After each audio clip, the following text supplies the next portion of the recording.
जी हाँ, नमस्कार दोस्तों। ईपीएस पेंशन का फॉर्मूला बदला। देखिए अब कैसे 3 गुना आपकी ईपीएस पेंशन। जी हाँ दोस्तों, ईपीएस 95 पेंशन की गणना का जो फॉर्मूला है उसमें बदलाव कर दिया जा चुका है। अब आपको 3 गुना पेंशन मिलेगी। तो कैसे आपको 3 गुना पेंशन मिलेगी, क्या बड़ी खबर है, जानते हैं इस वीडियो के अंदर। देखिए दोस्तों, कर्मचारी भविष्य निधि योजना में मासिक पेंशन निर्धारण के मौजूद फॉर्मूले में बदलाव पर गंभीरता से विचार कर रहा है। इसके तहत संपूर्ण ईपीएस पेंशन योग्य सेवा के दौरान प्राप्त औसत वेतन योग्य वेतन के आधार पर मासिक पेंशन निर्धारित करने का प्रस्ताव है। हालांकि इस संबंध में अंतिम निर्णय ईपीएफओ पेंशन उसके लिए भुगतान की राशि की गई और जोखिम का आकलन करने वाले एक्चुअरी की रिपोर्ट आने के बाद ही लिया जाएगा। इस मामले से जुड़े एक सूत्र ने यह बड़ी जानकारी शेयर की है। साथ ही दोस्तों, फिलहाल ईपीएफओ कर्मचारी पेंशन योजना के तहत मासिक पेंशन के निर्धारण के लिए पेंशन योग्य वेतन यानी कि पिछले 60 महीनों का जो औसत वेतन है उससे गुणा किया जाता है पेंशन योग्य सेवा, यानी कि आपने कितने वर्षों की यहाँ पर सेवा दी। साथ ही में दोस्तों भाग लगाया जाता है 70 का। इस सूत्र का यहाँ पर उपयोग करके आपकी पेंशन बनाई जाती है। लेकिन दोस्तों, सूत्र के मुताबिक ईपीएस 95 पेंशन के तहत मासिक पेंशन के लिए फॉर्मूले में बदलाव का प्रस्ताव है।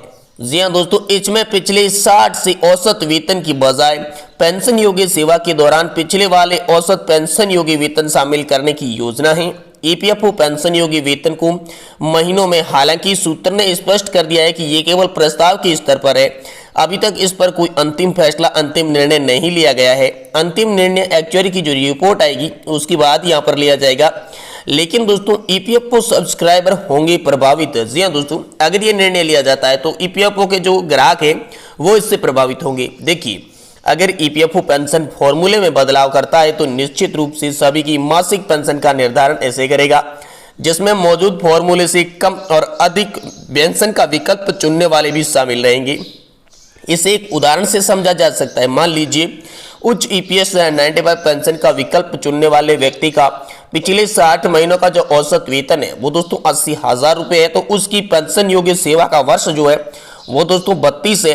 ऐसे में मौजूद फॉर्मूले से यहाँ पर जो उसका गुणा होगा वो दोस्तों 80 गुणा 32 भाग 70 के तहत उनकी जो पेंशन है वो दोस्तों 36,571 रुपये होगी। वही दोस्तों, दूसरी ओर कर्मचारी पेंशन योजना में जब पूरे पेंशन योग्य नौकरी के दौरान औसत वेतन लिया जाता है तो मासिक पेंशन का निर्धारण कम होगा, क्योंकि नौकरी के शुरुआती दिनों में जो मूल वेतन और महंगाई भत्ता होता है वो दोस्तों कम मिलता है। साथ ही में एम्प्लॉय पेंशन स्कीम को लेकर 2023 के अंदर बड़ा अपडेट ये है कि दोस्तों पेंशन फंड में पड़े 6.89 लाख करोड़ रुपए के फंड से जुड़ा एक सवाल, जब सूत्र ने बताया कि ये पैसा सिर्फ पेंशन भोगियों का नहीं है बल्कि ईपीएफओ और कर्मचारी कोष संगठन से जुड़े सब्सक्राइबर का है।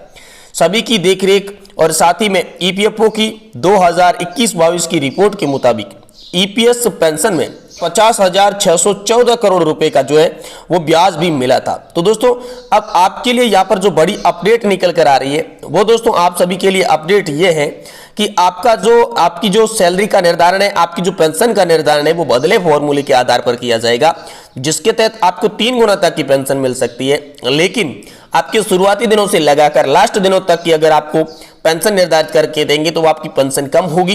कारण ये है कि जब आप शुरुआती में नौकरी लगते हैं तो दोस्तों आपकी सैलरी बहुत ही कम होती है, जिसके आधार पर यहाँ पर पेंशन कम मिलेगी।